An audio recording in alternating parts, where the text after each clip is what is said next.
안녕하세요. 6월 10일에 시행되었던 우리 서울시 8국 9급 지방직 생물 기출문제 해설을 시작하겠습니다. 이번 서울시 문제는요. 작년과 비교했을 때 좀 더 특정 단원에서만 이렇게 문제들이 많이 몰려 나온 경향이 있었는데요. 그래도 전반적으로 수업 시간에 다 배웠던 내용에서 출제가 되었기 때문에 다 맞으신 분들도 꽤 있으실 것 같은데요. 일단 전체적인 난이도는 중급 정도 되고 아주 쉬운 문제는 아니었는데 너무 이렇게 특정 식물이라든가 생물 다양성 같은 좀 기타 단어 문제 비중이 높았던 게 조금 아쉽네요. 그래도 일반 심화 과정까지 다 제대로 마스터하신 분들은 그렇게 어려운 문제는 없었습니다. 1번 문제부터 보실게요. 시스 트랜스 이성질체에 대한 설명으로 가장 적절한 것은, 우리 이성질체라는 것은 분자식은 동일한데 분자 구조가 달라서 특성이 달라진 그런 물질들이죠. 그런데 그 중에서 시스 트랜스 이성질체 같은 경우에는 입체 이성질체 중에서도 기하 이성질체라고 했었죠. 그래서 입체 이성질체 우리 두 가지 배웠었는데요. 기하 이성질체랑 거울상 이성질체 배웠었죠.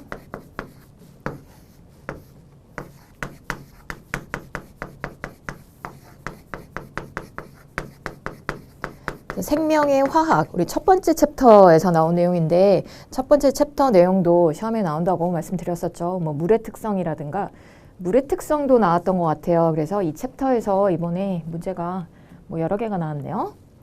그 다음에 이게 이제 기본적으로 입체 이성질체 우리 기본적인 두 종류 배우셨는데, 기하 이성질체 이번 문제에 나온 것은 이중결합을 중심으로 해서 이제 좌우 원자단이 배열이 다른 거죠. 특히 그 이중결합 같은 경우에는 회전이 안 되기 때문에 그 위치가 그대로 고정된다 했었고요. 기하 이성질체 중에 시스 타입하고 그 다음에 트랜스 타입이 있었는데, 시스는 보트형이었죠. 그래서 이렇게 탄소가 있으면 어떤 원자단이 한쪽으로 이중결합 중심으로 해서 한쪽으로 이렇게 몰려 있는 건데, 그 원자단 배열이 이렇게 보트 모양이었어요. 그 다음에 트랜스 같은 경우에는 여기서 요 시스 타입 만세 부르고 있는 형태라고 했었고, 그 다음에 요 트랜스형은 이렇게 엇갈려서 트위스트로 이렇게 있는 거였죠. 그래서 의자형, 체어형 이성질체라고도 하고요. 그 다음에 거울상 이성질체는 우리 생물에서는 LD 시스템, LD 체계 사용한다 그랬죠. L타입과 D타입 있는데, 요거는 비대칭 탄소 주변으로 어떤 원자단의 배열이 다른 거죠. 그래서 거울에 비춰지는 이미지, 서로 상대편 이성질체가 거울에 비춰지는 이미지이기 때문에 거울상 이성질체라고 하고, 그래서 맞게 설명한 것은 2번입니다. 탄소와 원자들 사이의 공유결합 위치는 동일하지만 회전이 제한된 이중결합을 중심으로 그 공간적 배열이 달라진 것이다. 탄소와 원자들 사이의 공유결합 위치, 이게 설명이 조금 애매한데, 공유결합 짝은 동일하죠. 똑같이 X, H, 그 다음에 탄소의 이중결합, 얘도 마찬가지. 공유결합 짝은 동일한데 공간적 배열, 이중결합을 중심으로 한 공간적 배열이 다른 거고, 다른 것들은 설명이 다 틀려요. 그래서 그나마 맞다고 할 만한 게 공유결합 위치는 동일하지만 원자들 사이의 공유결합 위치, 이게 조금 애매했을 수 있는데 2번밖에 고를 게 없네요. 구성 원소들 사이의 공유결합 배열이 다른 것이다. 1번에서 설명하는 게 구조 이성질체죠. 그래서 입체 이성질체하고 구조 이성질체, 이렇게 두 가지 배우셨던 내용 나온 거네요. 구성 원소들 사이의 공유결합 배열, 특히 탄소, 탄소 주변의 공유결합 배열 차이 나는 게 구조 이성질체였습니다. 그 다음에 2번 문제, 이거 진화 파트에서 종개념, 그 다음에 생식적 장벽 관련된 문제인데요. 1942년 진화생물학자인 마이어는 종을 다른 집단과 생식적으로 격리되어 있으면 실제 또는 잠재적으로 번식을 할 수 있는 자연 집단, 종으로 정의하였고, 즉 생물학적 종은 서로 교배를 통해서 번식 가능한 자손을 생산하는 집단. 우리 이렇게 배우셨죠? 생물학적 종 정의였습니다. 자연에서 교배 가능하고 그 다음에 생식 능력이 있는 자손을 생성할 수 있는 그런 개인들의 집단을 종이라고 한다 했죠. 생물학적 종.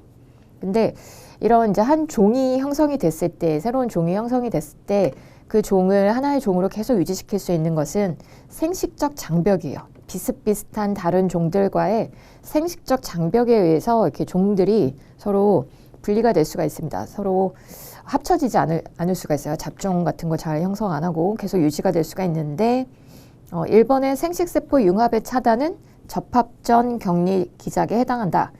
우리 생식 장벽을 크게 수정 전과 후로 나눠서 접합전 장벽, 그 다음에 접합 후 장벽으로 나눴었죠. 그냥 한번 써보고 넘어가겠습니다. 이런 건 그냥 외우셔야 될 내용이라고 말씀드렸었는데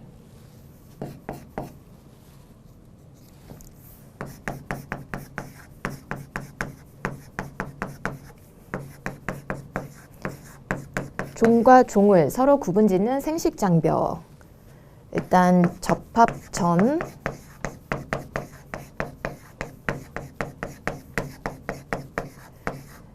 장벽의 서식지 격리.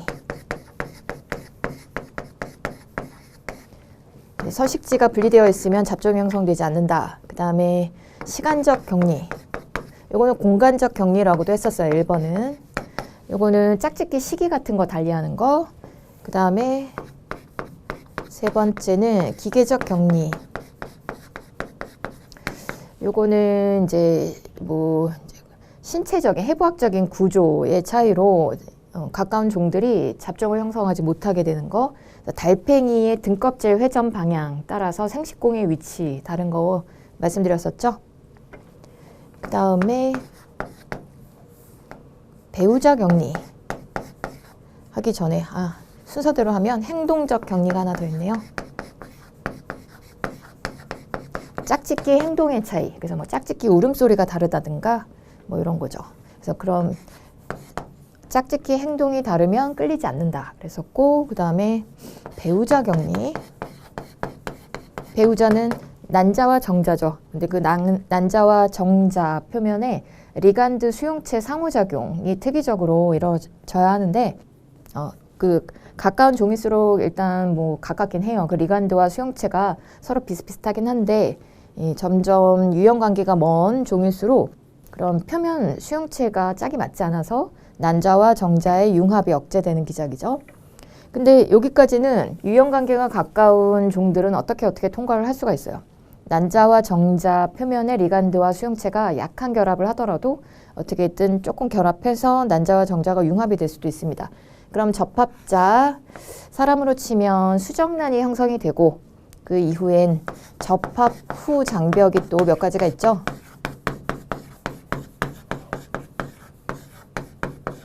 첫 번째,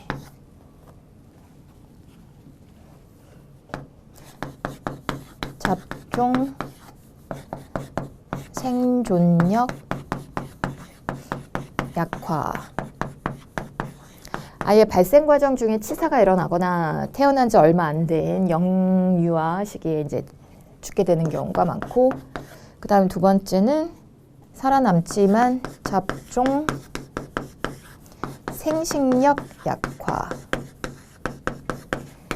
잡종은 자손을 낳지 못하는 경우가 흔하고, 그 다음에 세 번째 잡종 와해라는 거 있었죠. 잡종 와해는 잡종 1세대까지는 생식력이 있는데 이제 다음 세대로 갈수록 생식력을 잃게 되는 그런 케이스예요. 그런데 여기서 생식세포 융합의 차단은 접합점 격리에 해당되죠. 여기 배우자 격리. 그 다음에 2번, 집단인 교배를 통해서 번식 가능한 자손을 생산할 수 없는 경우에는 생식적으로 격리되었다라고 하죠. 맞고. 그 다음에 종 사이의 구별이 자연 선택에 의해서 유지된다. 자연 선택은 적응 진화를 유발하지 종 사이의 구별을 유지시키는 기작은 아닙니다. 3번은 설명이 좀 잘못되었고, 그 다음에 네 번째 잡종 성체 생식 불가능은 접합 후 격리 기자. 맞죠? 답은 3번입니다. 3번 자율신경계의 교감신경과 부교감신경은 일반적으로 서로 기량작용을 통해서 신체 기능을 조절한다. 기량작용이라는 것은 우리 생체를 조절하기 위해서 서로 반대 기능을 수행하는 두 체계가, 두 요소가 서로 적절히 활성화, 불활성화 되면서 협력하는 그런 작용이죠. 근데 이제 기량작용이라고 하면 그래서 두 멤버가 서로 반대 역할을 해야 돼요. 근데 보기에 부교감 신경계에 의한 활성화 경로 중 표적기관의 기량작용 대신 원활한 기능을 위한 보조적인 역할을 하는 경로로 오른 것은, 그때 왜 우리 요 자율신경계 파트에서 그 사랑 그림 있고 이렇게 척수에서 부교감, 교감 신경 이렇게 뻗어 나오는 그림 나오면서 기능들 쫙 정리된 그림표 있었는데요. 대부분의 작용들은 교감 신경과 부교감 신경이 서로 반대 역할을 했었어요. 근데 마지막에 생식과 관련된 파트는 서로 단계별로 활성화되면서 뭐 이렇게 여기서 얘기하는 것처럼 원활한 기능을 위한 보조 역할, 뭐 부교감 신경 보조 역할이라고 했는데 뭐 사정을 최종 목적으로 한다면 여기서 나오는 뭐 발기촉진 같은 건 뭐 보조 역할이라고 할 수도 있겠네요. 그래서 저는 아마 수업 시간에 생식과 관련해서는 뭐 서로 단계별로 활성화되면서 협력작용한다 그렇게 말씀드렸던 것 같은데, 부교감 신경은 발기를 촉진하고 그 다음에 교감 신경이 사정을 촉진하고 그렇게 단계별로 활성화시키는 과정이 생식에서만 나타났고요. 기억에서 동공축소, 이거 부교감 신경 작용은 맞는데 이거는 기량작용이죠. 교감 신경은 동공을 확장, 반대 역할. 그 다음에 디귿에서 위와 소화관의 활성 촉진, 부교감 신경은 촉진이고 교감 신경은 억제, 기량이죠. 심장 박동도 기량이죠. 부교감 신경이 심장 박동 감소, 교감이 심장 박동 증가.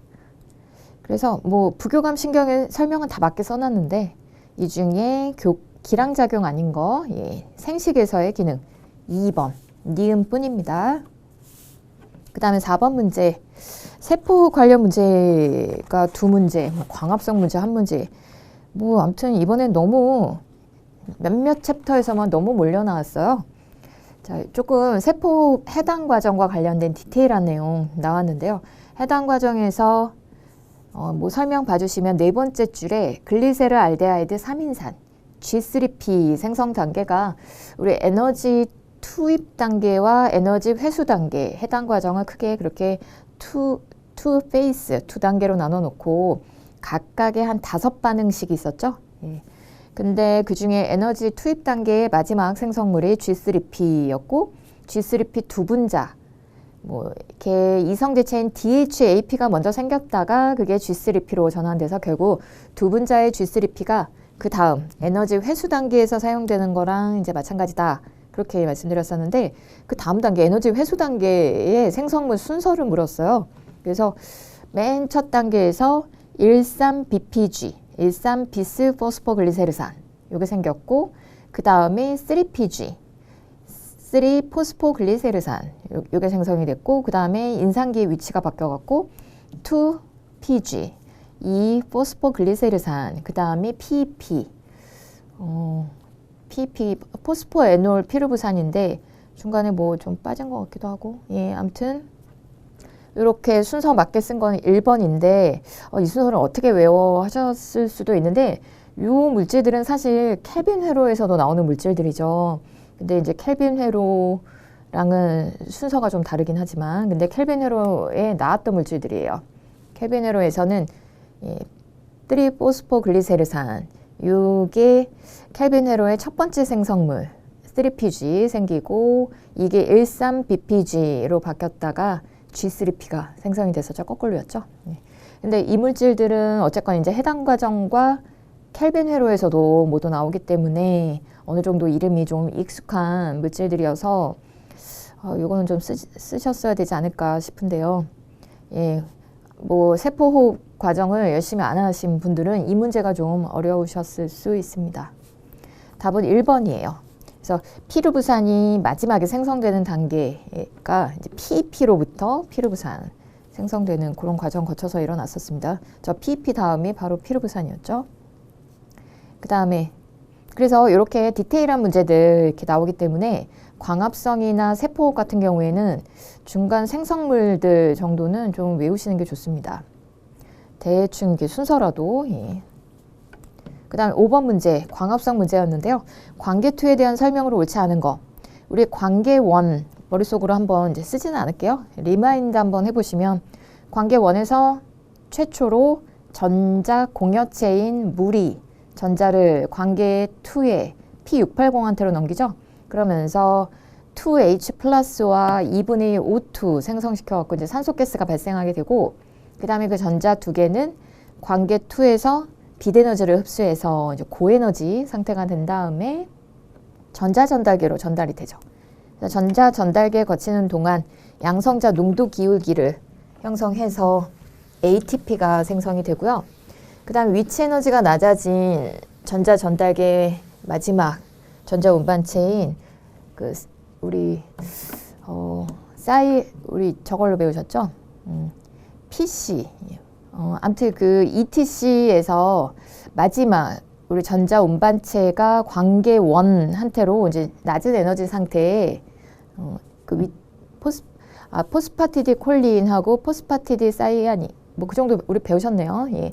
아무튼 그 전자가 PS1에 P700을 채운 다음에 다시 그 빛에너지로 에너지가 이제 충전이 돼서 결국 NADP 플러스가 최종 전자 수용체로 사용이 된다 그랬죠.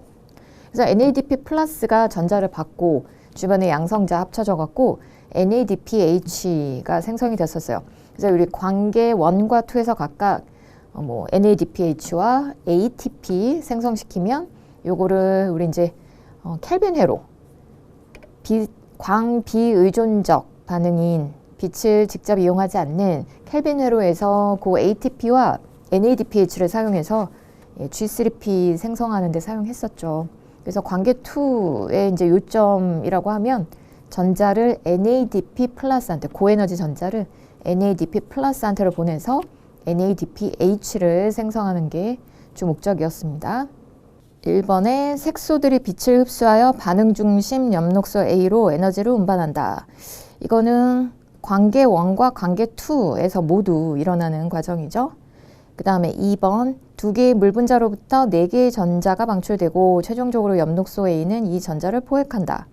우리 수업 시간에 봤던 그림에선 물 분자 하나가 해리되는 그림으로 나왔는데, 그렇게 해서 2분의 1 O2 생성되고 전자 2개가 방출됐는데 2개의 물 분자면 4개의 전자가 방출되고 엽록소 A가 이 전자를 포획하는 거 반응 중심에서 맞습니다. 2개의 물 분자로 하면 산소가 2분의 1 O2가 아니라 그냥 O2 한 분자로 얘기할 수 있는 거라서 이거 2개의 물 분자로 쓰기도 해요. 그래서 2번도 맞는 얘기고, 그 다음에 3번 ATP 합성 효소에 의해서 ATP가 생성된다. 맞는 얘기죠. 우리 아까 관계 2에 연계된 ETC 지나가면서 ATP 생성된다 그랬고, 이 문제가 옳지 않은 답을 찾는 거였네요. 근데 4번에 전자를 NADP 플러스 분자로 보내서 NADPH를 생성한다. 이거는 관계 1의 역할이었습니다. 그래서 답이 4번이에요. 나머지는 다 관계 2나 관계 1 공통으로 관련이 있거나 관계 2에서만 일어나거나 하는 건데, 4번은 관계 1에서만 일어나니까 틀린 설명이죠. 답은 4번입니다. 그 다음 6번 옥시토신 분비의 증가를 가장 직접적으로 초래하는 자극은, 옥시토신은 우리 배우신 내용 중에서는 분만 시에 자궁 수축 촉진하는 호르몬, 그 다음에 분만 후에 젖샘에서 이제 젖을 분비하는 과정 촉진하는 호르몬으로 배우셨어요. 그런데 가장 직접적으로 초래하는 자극은 2번에 분만과 관련된 내용으로 자궁 경부 벽의 확장. 이거 맞습니다. 자궁 경부가 이제 압박이 되면 이제 분만 시기가 다가와서 아이가 이렇게 자궁 목 부분 여기 이제 누르고 분만 시에 자궁 벽 부분에 기계적 압박이 이제 주어지게 되는데요. 이 자궁의 목 부분인 자궁 경부와 그 다음에 이제 질 벽에 있는 기계적 수용기들이 있어요. 그래서 그런 기계적 수용기들이 이 부위의 그런 신장 같은 것을 감지를 해서 뇌로 신호를 보내게 되면 우리 옥시토신은 생성 장소가 시상하부였죠. 그래서 시상하부에서 생성하고 그 다음에 분비 장소는 뇌하수체 후엽이었는데요. 그런 기계적 자극 신호에 의해서 일단 옥시토신 분비가 이렇게 피크로 급격하게 막 이렇게 분비되는 것으로 알려져 있어요. 1번의 프로스타글란딘 같은 경우는 옥시토신하고 비슷하게 자궁벽을 수축시키는 물질인데 얘는 국소 조절자였죠. 그래서 옥시토신은 호르몬, 혈액 타고 먼 부위에서 이렇게 이동해 오는데 얘는 자궁벽에서 국소적으로 이렇게 분비가 증가돼서 자궁벽 수축을 촉진하게 되는데 이 프로스타글란딘 분비를 옥시토신이 촉진하죠. 그래서 이 프로스타글란딘은 옥시토신하고 관련 있는 그리고 자궁벽 수축을 같이 촉진하는 그런 국소 조절자이기 때문에 말이 안 되는 복이고요. 그 다음에 3번의 프로락틴 수준의 증가.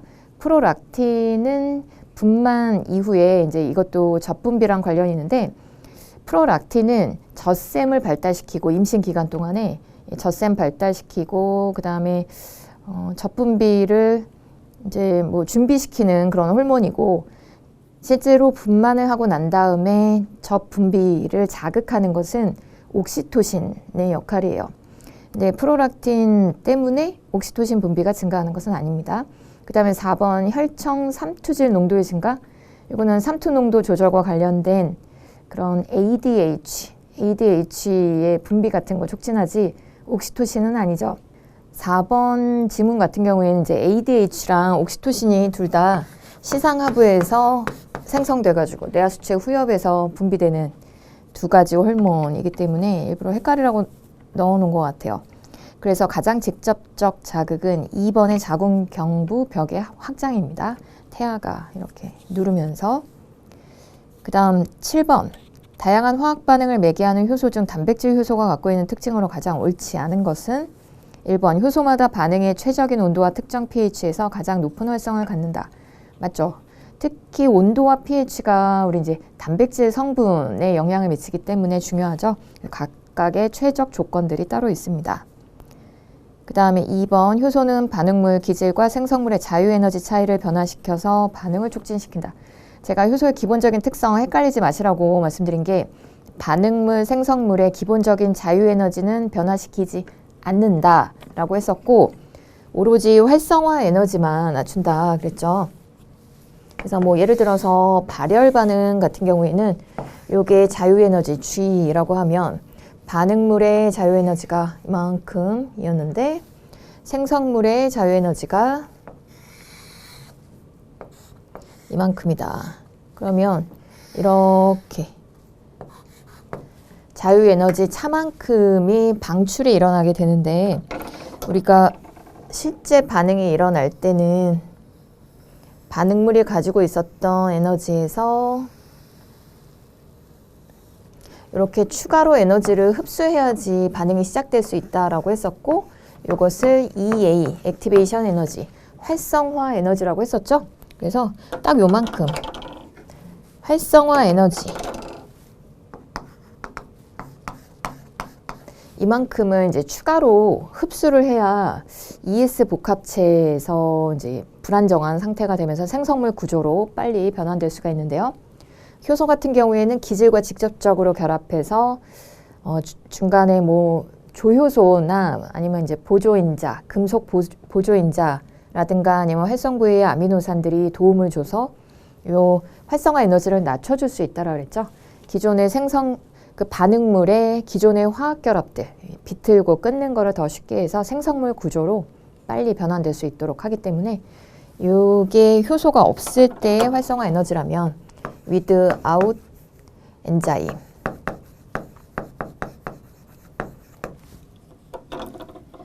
효소가 있을 때는 요거를 이렇게 낮출 수는 있지만 반응물과 생성물의 자유에너지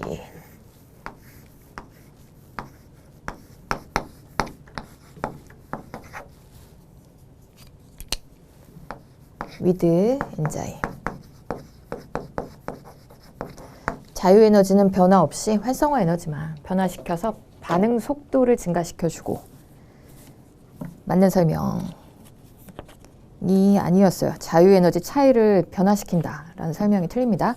그 다음에 3번 효소 활성 부위는 기질 모양에 맞도록 변화 약간 일어난다고 했죠. 그걸 이제 유도적합이라고 한다 했죠. 그래서 유도적합 이론으로 설명했었고 딱 기질하고 모양에 맞도록 살짝 활성 부위 구조 변화가 유발되는 게 최근 모델이다 그랬었고요.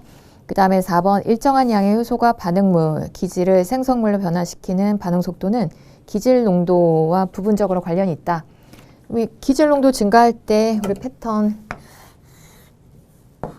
S의 V라고 하면 이렇게 포화되는 양상 나타나니까 기질 농도와 관련 있죠. 최대 반응 속도에 도달하기 전까지는 비례해서 증가하고 점점 기울기가 감소해서 최대 반응 속도 이상 이제 올라가지 못하죠.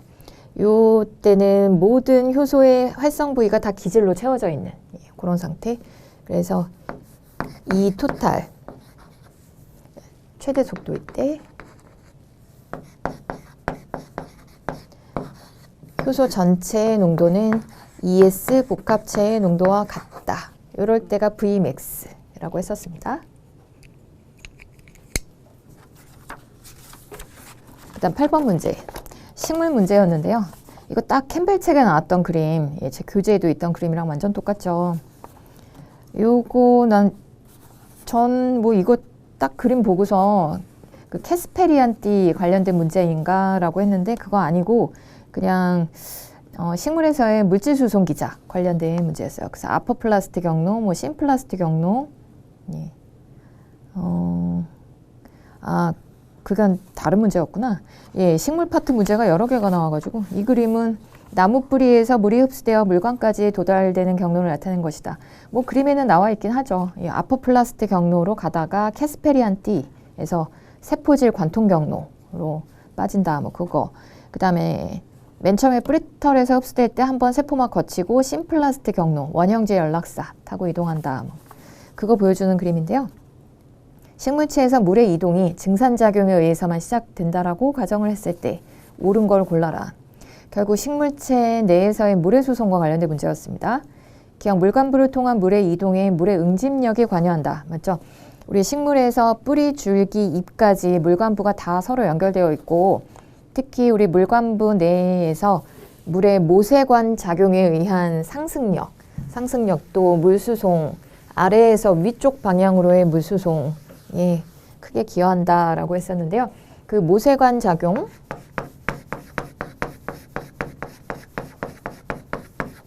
에는 두 가지 상호작용이 이제 중요한 역할을 하는데 일단 모세관, 물관 같은 모세관 내부 표면이 극성이어서 물이 그런 극성 표면으로 부착하는 특성, 물의 부착력. 이거는 모세관 내부 표면, 물관 내부 표면으로의 물의 부착력.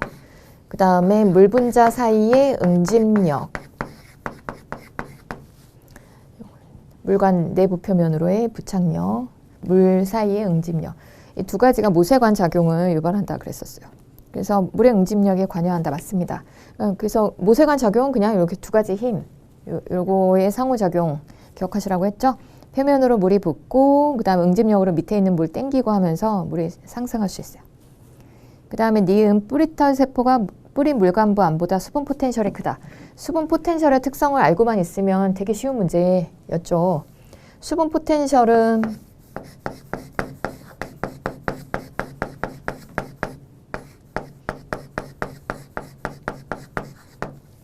물의 이동성 경향 나타낸다라고 했었고 푸사이로 나타내는데 푸사이는 푸사이 S 용질 포텐셜과 푸사이 P 압력 포텐셜 이렇게 두 가지 성분으로 이루어져 있고 그 다음에 수분 포텐셜이 높은 지역에서 수분 포텐셜이 낮은 지역으로 물 흐름이 발생한다. 물은 수분 포텐셜이 높은 쪽에서 낮은 쪽으로 이동한다. 이것만 알고 계시면 뿌리, 거기서부터 시작해 볼까요? 뿌리털 부근 토양. 고기가 제일 수분 포텐셜이 높고, 그 다음에 뿌리털 내부, 그 다음에 뿌리 쪽 물관부, 줄기 쪽, 그 다음에 뭐 잎 쪽 물관부, 그 다음에 대기. 이렇게 위로 올라갈수록 수분 포텐셜이 작아지죠. 그래서 뿌리털 세포가 뿌리 물관부 안보다 수분 포텐셜 크다. 맞습니다. 예. 그 다음 디귿, 뿌리 물관부 안이 잎의 물관부 안보다 수분 포텐셜이 작다. 거꾸로 얘기했죠. 위쪽, 잎 쪽이 수분 포텐셜이 낮죠. 특히 이거는 그러니까 뭐 이거 크기에 따른 물의 이동 방향 가지고도 풀 수 있고, 그 다음에 잎은 증산작용이 일어나잖아요. 수분 포텐셜이 낮습니다. 식물체 내에서 가장. 그 다음 잎에서 기공이 닫혀있는 시간이 길수록 물관부를 통한 물의 이동이 촉진된다. 예, 틀리죠. 기공이 열려 있어야 물의 증산작용 일어나서 물 분자가 하나 날아가고, 증산작용으로 응집력으로 밑에 있는 물 분자 하나 땡겨 올리고, 그 다음에 물관부 전체에서 모세관 작용에 의해서 물기둥 상승하고, 그 다음에 뿌리 끝에서는 능동수송으로 토양 내의 미네랄, 이거 막 이제 흡수해서 뿌리털의 고농도로 그렇게 미네랄, 무기질, 염 같은 것을 많이 가지고 있으면 뿌리 끝에서 이제 삼투 작용에 의해서 물이 뿌리털 내부로 이렇게 막 수송되면서 뿌리압이 발생하게 되죠. 그래서 뿌리 끝에서는 물의 삼투에 의해서 물이 밀려 들어오고, 나머지 이렇게 상승, 그 다음에 증산작용으로 날아가고, 이런 것들이 이제 서로 연계되어 일어나면서 물 수송이 중력 방향의 반대 방향으로 이렇게 아래에서 위쪽 방향으로 일어난다 했었습니다. 맞는 설명은 1번이네요. 그 다음에 9번, 균류에 대한 설명으로 옳지 않은 거. 균류, 우리 진핵생물 중에 한 그룹이죠. 1번, 흡수에 의해서 영양분을 섭취하는 종속영양생물이다. 요거 제가 말씀드렸죠. 수업 시간에. 종속영양, 독립영양 할 때. 그리고 내부공생설 할 때도 말씀드렸어요. 내부공생설에서 미토콘드리아의 기원이 된 그런 호기성 호흡을 하는 세균 삼켜지고 나서 거기까지만 내부 공생해서 현재의 진핵생물 중 동물이나 균류, 이게 종속 영양하는 애들이 생겨났다, 그렇게 써드린 적이 있었는데, 예, 맞습니다. 그 다음에 2번, 모두 공생관계를 유지하여 영양물질을 순환시키는 데 기여하고 있다. 영양물질을 순환시키는 데 기여한다라는 말은 맞는데, 영양물질, 그러니까 우리 생물들이 영양물질로 사용하는 물질의 순환에서 중요한 역할을 하죠. 균류는 세균과 더불어서 우리 분해자 역할을 하기 때문에. 예. 근데 모두 공생관계를 유지한다. 이게 틀렸어요. 예. 우리 균류 중에 공생관계 형성 예로 많이 나온 애들이 있는데, 지류, 그 다음에 균근 같은 거 있었죠. 근데 모두라는 말이 틀렸죠.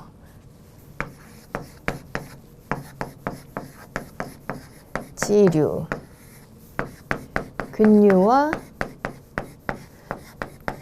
조류 등의 광합성 생물, 여기 뭐 남세균 같은 거 올 수도 있고, 그래서 얘는 광합성 산물을 얘한테 공급하고, 균류는 균사체 형성하고, 그 균사체가 또 이제 뭐 토양이나 이런 주변으로부터 양분을 흡수해서 얘들한테 전달해 주기도 하고, 서식지 제공하기도 하고, 균근은 식물과의 공생체였죠. 균근은 균류와 식물 뿌리가 이제 공생관계 형성한 건데, 이때 균류는 그 표면적인 넓은 많은 균사체를 이용해서 토양으로부터 식물의 결핍이 일어나기 쉬운 그런 인산이라든가 질산 같은 그 영양 성분들을 흡수할 수 있도록 도와주는 역할을 수행해요. 근데 모두 공생관계를 유지가 틀렸습니다. 그 다음에 유성생식 또는 무성생식 생활사 맞습니다. 얘들 그 반수체나 이배체 상태에 왔다 갔다 할 수 있는데, 예, 주로 균류는 대부분의 경우에는 반수체 생물체 형태로 존재하는데 중간에 유성생식 하는 시기가 또 있죠. 그 다음에 단세포의 수생편모 원생생물에서 유래하였다. 맞습니다. 그 다음에 10번, 동물의 계통 분류는 분자생물학적 특징과 형태적 자료에 의해서 구분할 수 있는데, 진화 과정에서 보기의 계통수 설명은 상위에서 하위 순서대로 바르게 나열한 것은 더 큰 단위에서 작은 단위로 가라는 건데요. 뭐 여기 각각 쓰여 있는 척추동물에는 뭐가 있나 뭐 이렇게 따져보시면 뭐 쉽게 구분 가능합니다. 기역에 등뼈가 있는 척추동물, 니은의 척삭을 가지며 등 쪽에 속이 빈 신경삭이 있는 척삭동물. 일단 기역, 니은 순서. 기역, 니은이 나머지 애들보다 가장 큰 단위인데요. 뭐 기역, 니은은 쉽게 구분 가시죠. 척삭동물은 발생 과정 초기 배아에 척삭을 지니는 애들인데요. 연골성 막대죠. 연골성 막대. 그거 가진 애들 척삭동물이고, 그런 척삭동물에는 두삭동물, 미삭동물, 그 다음에 척추동물 이렇게 있는데, 우리 같은 이제 척추동물은 그 척삭이 단단한 척추, 뼈로 대체가 되는, 등뼈로 대체가 되는 애들이죠. 그래서 여기서 이제 제일 큰 단위가 척삭 동물이고, 그 중에 척추동물은 등뼈를 형성하는 애들, 척삭이 등뼈로 대체가 되는 애들. 그래서 척추가 등뼈가 먼저 나타났고, 그 다음은 척추동물 중에 유황류, 유황류, 턱이 있는 유황류가 나왔죠. 우리 척추동물 개통수 같은 데서 보신 적이 있는데요. 칠성장어는 턱이 없어요. 칠성장어, 우리 척추동물의 어양파, 조포 이렇게 5그룹, 5동물, 어양파, 조포, 강이죠, 강. 동물 강 5개가 여기 속해 있는데, 척추동물, 이건 아문, 이건 문단이죠. 동물 문. 이거는 거기서 세부 분류한 아문 단계이고, 이제 여기 이제 5 강이 있는데, 그거 가기 전에 턱이 생겼습니다. 우리 어류부터는 다 턱이 있어요. 근데 칠성장어는 턱이 없어요. 그래서 척추동물 개통수에서 칠성장어가 외부군으로 제일 먼저 분기되고, 나머지 애들 턱이 먼저 나타나고, 그 다음에 뭐 사지, 양막 뭐 이런 거 가지게 되죠. 그래서 그 다음이 유황류. 칠성장어는 턱이 없기 때문에 무악류예요. 그래서 칠성장어 제외한 유황류에서 팔다리가 있는 사지류. 팔다리 가지는 애들은 어양파, 조포에서 어류 빼고 양서류, 파충류, 조류, 포유류까지 사지를 갖게 되었고, 그래서 여기서 이제 어류가 빠지죠. 어류가 빠지고, 그 다음 양막류. 양막류에서 양서류가 빠지죠. 양막류에는 파, 조, 포, 파충류, 조류, 포유류. 배아가 양수에 잠겨 있고, 알이건 난생이건 우리 같은 태생이건 알에 잠겨 있고, 그 양수로 적셔져 있는데, 양수 주변을 싸고 있는 막을 양막이라고 하죠. 그래서 육상 생활에 잘 아주 적응된 배아를 가지게 된 애들이 양막류인데요. 여기에 양서류는 빠집니다. 양서류는 그래서 물에서 수정이 이루어지죠. 체외 수정으로. 여기에 양서류.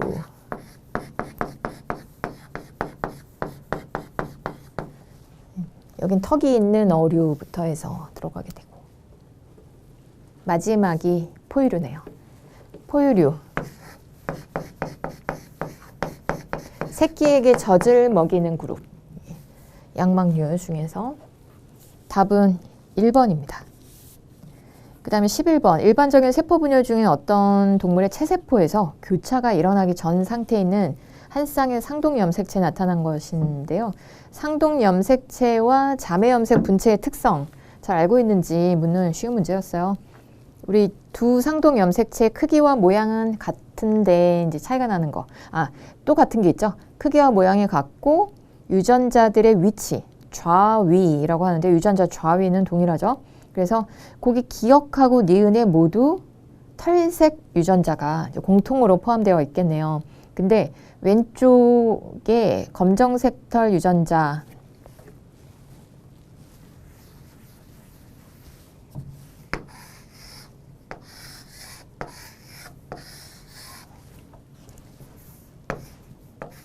여기 이제 털색 유전자라고 하고 여기는 눈색 유전자 이렇게 있네요.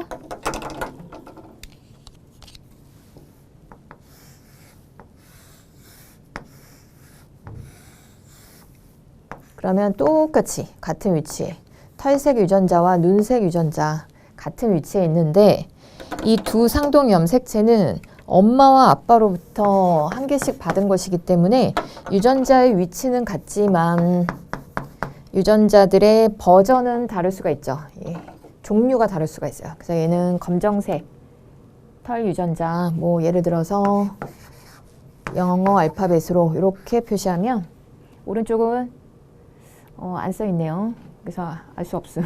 그리고 아래쪽에 파란색 눈 유전자와 갈색 눈 유전자 있는데 이것은 뭐 다 B가 들어가네. 예. 뭐 그냥 아무거나 해볼게요. A.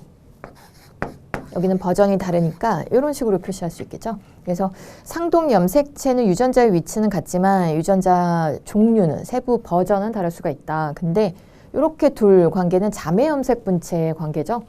DNA 복제로 2배가 된 애들이기 때문에 이렇게 두 개의 종류 같아야 되고 이렇게 두 개 서로 같아야 돼요. 완전히 DNA 서열이 완전히 동일한 애들이 자매 염색 분체의 관계입니다. 그래서 이렇게 둘과 이렇게 둘 같은지 다른지 알고 있는지 묻는 문제예요. 그러면 기억은 털색이 아닌 다른 형질에 대한 유전자가 올 수 없겠죠. 그래서 기억 틀리고 니은은 털색에 대한 유전자다. 맞고요. 그 다음에 디귿은 갈색 눈 유전자이고 리을은 파란색 눈 유전자이다. 바꿔서 썼어요. 이건 자매 염색 분체인데 이네 둘을 바꿔서 쓴 거나 다름없죠. 틀립니다. 리을, 교차가 일어나지 않는다면 기억과 리을은 같은 생식세포로 들어가지 않는다. 기억과 리을은, 기억은 여기 있고 리을은 여기 있어요. 근데 얘네 둘이 교차가 일어나서 요거를 교환하면 뭐 이제 한 염색체, 한 자매 염색 분체 내에 위치할 수 있겠지만 교차가 일어나지 않는다면 당연히 하나의 염색 분체상에 있지 못하게 되고 동일한 생식세포로 들어갈 수가 없습니다. 우리 생식세포 형성 과정을 감수분열이라고 하는데 감수 제1분열에서 이렇게 상동 염색체 쌍 둘 중에 한 개를 딸세포한테 나눠주죠. 그래서 이게 제1 감수분열 시에 이렇게 둘을 분리시키고 그 다음에 제2 감수분열에서는 이렇게 자매 염색 분체 각각을 분리시키기 때문에 결국 이 자매 염색 분체 하나가 다 감수 제2분열까지 했을 때 4개의 딸세포 안에 한 개씩 들어가 있게 되죠. 그래서 이렇게 한 개씩 들어가 있게 되는데 예, 교차가 일어났다면 같은 생식세포로 들어갈 수도 있어요. 근데 교차가 일어나지 않는다면 절대 같은 세포 안으로 들어갈 수 없습니다. 리을 맞습니다. 답은 3번이에요. 12번 맨델이 완두의 변종을 교배해서 품종 간 차이가 어떻게 유전되는지 연구했을 때 사용한 7가지 형질에 해당하지 않는 것은 이거는 사실 우리 교재에 그림이 있었는데요. 그 맨델이 확인했던 형질들 그림이 있었는데 그거 기억 못 하셔도 우리 수업 시간에 예로 나왔던 애들이 3개고 그렇지 않은 애가 1개예요. 그래서 그렇지 않은 애 1개 그냥 고르시면 되는 거였어요. 종자색 했었죠. 종자색 녹색과 노란색 해서 이거 Y 유전자로 나타냈었죠. 종자색 이렇게 했었고 종자 모양, 둥근 모양, 쭈글쭈글한 모양 했었고 꽃색, 보라색, 흰색 했었죠. 꽃 모양은 예 없었습니다. 맨델이 발표한 그 형질 종류 없었어요. 13번 꽃의 위치는 있었어요. 뭐 측생하고 그 정단화하고 측생화 있었는데 뭐 그림상에 있었는데 우리 수업 예로는 쓰진 않았었습니다. 그 다음에 13번 속시식물의 생활사를 조사해 보면 우리 염색체 수가 N, 2N, 3N 상태를 갖고 있는 세포들이 관찰이 되는데 염색체 수의 크기를 순서대로 바르게 나열한 것은 또 식물이죠. 또 식물인데 뭐 아시죠? 우리 속시식물의 중복수정 해서 3N 나오는 거 딱 배젖밖에 없었어요. 그래서 당연히 맨 왼쪽에 배젖이 나온 보기를 고르시면 되는데 다행히 1개밖에 없습니다. 나머지는 사실 고민할 것도 없는 문제였어요. 배젖, 3N. 배젖은 중복수정으로 극핵 두 개의 정자의 핵이 합쳐져서 이제 이게 배가 형성될 부위는 아니고 영양물질 부위지만 수정을 통해서 형성된다 그랬죠. 그래서 배젖이 3N, 그 다음에 접합자 난자와 정자의 융합 2N, 대포자낭 2N, 그 다음 대포자낭 안에서 이제 대포자가 형성이 되는데, 대포자나 소포자는 우리 식물의 식물의 생활사에서 이게 포자체가 감수 분열을 해서 형성하는 거잖아요. 그래서 소포자, 대포자는 무조건 반수체 N입니다. 세대 교본, 식물의 세대 교본에서, 그래서 포자 이름 들어간 애들은 다 반수체예요. 뭐 세대 교본 문제는 아니니까 쓰진 않겠습니다. 포자체에서 감수 분열해서 2N의 포자체에서 감수 분열해서 포자를 형성하고, 걔가 체세포 분열로 덩어리 형성한 것이 배우체이고, 배우체가 또 체세포 분열을 해서 배우자를 형성한다 그랬는데요. 우리 포자부터는 벌써 반수체예요. 그래서 배우체, 거기서 체세포 분열로 특수세포가 만든 배우자까지 다 반수체고, 수정이 돼서 이제 접합자가 됐을 때 2N, 접합자부터 포자체까지가 2N 상태이고, 알세포, 요거는 난세포, 난핵과 같은 말이에요. 그래서 난세포도 반수체 N입니다. 난자니까. 답은 3번이네요. 그 다음 14번. 우리 기타 병원체에서 프리온과 바이로이드, 비로이드 다 배우셨죠? 옳지 않은 거. 프리온은 단백질성 감염 입자였고, 바이로이드는 RNA 감염 입자였는데, 1번 둘 다 바이러스보다 작은 감염성 입자이다. 맞고요. 그 다음에 2번 분자 수준이니까. 그 다음에 2번 소해면상 뇌증. 이것도 제 교재에 있었는데, BSE 소해면상 뇌증, 그 밖에 이제 TSE들, 트랜스미서블 스폰지폼 엔세팔로파시 해갖고 TSE 통칭 TSE라고 하고, 전염성 해면상 뇌증, 그 중에 이제 소에 걸리는 이제 광우병을 BSE라고 한다 했죠. 이거 다 교재에 나온 내용이고, 프리온에 의한 질병을 통칭 TSE, 그 중에 광우병 BSE. 그 다음에 3번 소해면상 뇌증이 광우병입니다. 그 다음에 3번 성숙한 바이로이드는 원형질 연락사를 통해서 식물의 한 세포에서 다른 세포로 이동한다. 맞습니다. 여기 바이로이드는 특히 식물에 감염돼서 식물의 성장 저해 같은 거 유발하는 그런 그 병원체였는데요. 특히 바이러스도 그렇고 얘도 그렇고 원형질 연락사, 우리 식물 세포벽을 가로지르는 물질 이동 통로죠. 그래서 이 원형질 연락사가 오히려 이런 병원체를 전파시키는 그런 매개체 역할을 하기도 해요. 3번 맞습니다. 바이로이드는 외피가 있는 RNA 분자이다. 외피 같은 거 갖고 있지 않은 증식 가능한 RNA 분자가 바이로이드예요. 그래서 4번 설명 틀렸어요. 외피가 있다라고 해서 틀렸습니다. 그 다음에 15번 문제. 또 세포호흡이에요. 미토콘드리아 내막에 있는 전자전달계의 모식도인데 설명 중 옳은 거.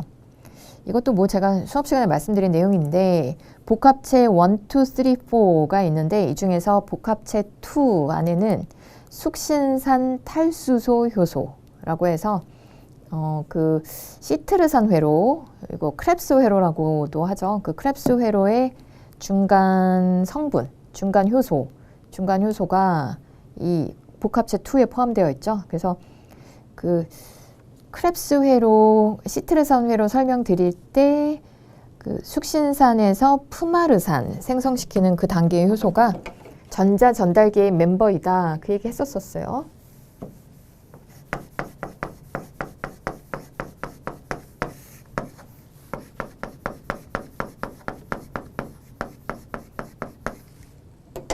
요게 시트르산 회로의 이제 한 단계죠. 요 과정에서 FADH2 생성된다라고 했었는데, 요 과정을 촉매하는 게 숙신산 탈수소 효소였고, 그게 이 전자 전달계의 복합체 2, 컴플렉스 2이기도 해요. 그래서 이 컴플렉스 2의 다른 이름이 숙신산 탈수소 효소 복합체입니다. 아마 심화 과정에서 말씀드렸을 거예요. 일반 과정 기초에서 안 했으면. 그래서 그런 내용이 니은에 있네요. 이가 시트레스 회로의 한 단계를 촉매한다. 맞습니다. 그 다음에 그래서 이 문제가 조금 어렵게 느끼셨어요. 이번에 세포 관련 문제가 조금 어렵게 나왔네요. 그 다음에 기억, 이러한 전자 전달 과정은 양성자의 농도를 나보다 가해서 더 높게 한다. 맞습니다. 지금 NADH, 그 다음에 뭐 물이 생성된 산소가 소모되고 있는 나 부위가 미토콘드리아 기질, 그 다음에 가 부위가 내막과 외막 사이의 막 사이 공간이죠. 그래서 방향 맞게 설명했어요. 그 다음에 A는 유비퀴논이다 그랬는데 A는 표재성 단백질인 사이토크롬 C죠. Q는 벌써 유비퀴논이 Q죠. 복합체 2 위에 있네요. 예. 사이토크롬 C. 이 사이토크롬 C랑 Q로 표시한 그 유비퀴논이 좀 더 이동성이 높은 그런 전자 운반체였습니다. 이 ETC 멤버 중에 답은 2번입니다. 그 다음에 16번 또 식물 문제였는데요. 식물의 생장은 전생에 걸쳐 끊임없이 일어나는데 일기생장과 이기생장 두 가지 유형이 있고 일기생장은 길이생장, 이기생장은 부피생장이라고 했죠.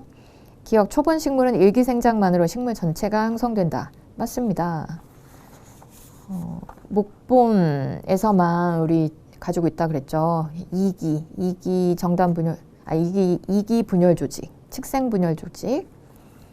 니은, 일기생장은 정단 분열 조직에 의해서 이루어진다. 맞죠? 정단 분열 조직의 얘가 바로 성장점이죠. 뿌리끝, 줄기 끝에 있고요. 그 다음에 디귿, 목본 식물은 일기생장이 멈춘 부위에서 이기생장 일어나게 되고 맞고, 리을의 이기생장은 측생 분열 조직인 관다발 형성층과 코르크 형성층에 의해서 이루어진다. 맞습니다. 특히 코르크 형성층은 목본에만 있다 그랬죠. 그 다음에 그래서 답은 4번이네요. 다 맞는 보기. 그 다음 17번 포유류의 신장에 대한 설명 중 가장 옳지 않은 것은 신장의 여과 단위는 네프론이다. 신장의 구조와 기능의 기본 단위. 맞습니다. 네프론. 네프론 세 가지 성분 뭐죠? 사구체, 모세혈관 뭉치, 그 다음에 보호막 주머니, 세뇨관, 이렇게 세 가지 성분이죠. 보호막 주머니는 세뇨관의 끝부분에 이렇게 확장된 주머니 형태인데 사구체 모세혈관 주변을 싸고 있어서 사구체 내에서 혈액을 높은 혈압으로 이렇게 필터링 걸러내면 보호막 주머니 내부로 그 여액이 받아지죠. 그럼 보호막 주머니 내부와 세뇨관 내부는 세뇨관 다 서로 연결이 되어 있기 때문에 세뇨관을 지나가는 동안 물질의 재흡수 일어나고, 그러니까 여기서 재흡수는 여액 쪽에서 혈액 쪽으로 다시 받아들일 뭐 영양 성분이라든가 이런 것들, 물 대부분 이런 것들 재흡수하고, 그 다음에 혈액에 남아있는 주변 혈관에 혈액에 남아있는 뭐 암모니아라든가 아니면 요소 그런 노폐물하고, 그 다음에 여분의 H 플러스 같은 거, 우리 pH 항상성 유지하기 위해서 여분의 H 플러스 같은 거는 분비도 하죠. 그래서 2번 맞고요. 혈압에 의해서 사구체 모세혈관 통해 혈액 여과 맞고, 3번 사구체로 들어가 한번 여과된 물과 용질은 재흡수되지 않는다. 틀립니다. 예, 재흡수되죠. 특히 영양성분, 포도당, 아미노산 같은 애들은 2차 능동수송으로 100% 재흡수한다고 그랬고요. 그 다음에 4번 이물질과 체내 노폐물은 모세혈관과 세뇨관 막을 통해서 여과액으로 분비될 수 있다. 특히 능동수송 주로 이용하죠. 재흡수나 분비. 예외는 물이 예외죠. 답은 3번입니다. 18번 문제. 가계도 문제가 나왔는데요. 쉬운 문제가 나왔어요. 단일 유전자에 의해서 결정되는 어떤 질환 X에 대한 가계도인데 A의 유전자형은 동형접합이라고 할 때 옳은 거 찾아라 그랬어요. 위에 1세대의 A가 이제 엄마인데 표현형이 정상입니다. 그러면 동형접합일 때 정상이라는 얘기는 일단 정상 유전자를 2개 가지고 있는 게 엄마예요. 그러면 만약에 이게 열성 유전병 같았으면 엄마로부터 정상 대립인자를 무조건 하나는 받게 되니까, 엄마가 정상이니까 자식이 모두 정상이 나와야 되거든요. 근데 자식 2세대의 자식이 유전병이에요. 그 얘기는 이게 열성 유전병이 아니라 우성 유전병이라는 뜻이 되고 1세대의 아빠가 그 우성 유전병 유전자를 한 개 가지고 있다는 얘기인 거죠. 그래서 유전자형으로 한번 써보게 되면 뭐 이렇게 우성으로 유전되는 병 예로 헌팅턴병하고 그 다음에 난장이병 예 배우셨죠? 그래서 그때 D 알파벳 D로 표현했던 것 같은데 헌팅턴이 보기에 나왔으니까 H로 하겠습니다. 그래서 아빠가 요런 형이고 헌팅턴병이나 난장이병이나 이런 우성 유전자 같은 경우에는 한 개만 있어도 발병이 되고 이런 유전병 유전자로 동형접합 가지고 있는 경우는 발생 과정 중에 치사가 일어나기 때문에 생존하기 힘들다 그랬었죠. 그래서 이형접합입니다. 그 다음에 요게 이제 정상. 열성 대립인자가 정상이에요. 그래서 자식은 역시 요런 유전자형을 가지고 있었을 거고요. 그래서 질환 X는 상염색체 우성으로 유전된다. 맞고요. 그 다음에 B와 C 사이에서 아이가 태어날 때 질환 X를 가질 확률은 50%이다. 지금 3도 요런 유전자형이네요. 3세대 그 위에 엄마 아빠. 그러면 B와 C 사이에 B도 이형 접합일 거고 B와 C도 역시 똑같은 요런 유전자형이겠네요. 그래서 이 아이가 유전병 X를 가질 확률은 아버지로부터 뭐 대문자 H를 받냐 그 다음에 소문자 H를 받느냐에 따라서 50%의 확률 맞습니다. 헌팅턴 무도병 이런 방식이 다 맞습니다. 답은 4번이에요. 19번 어느 호수에서 120마리의 물고기를 잡았는데 이들에게 연고 표식을 부착한 후 부상 없이 다시 놓아주었다. 포획, 재포획법.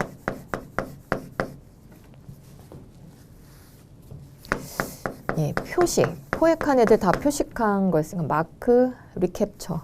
표식, 재포획법.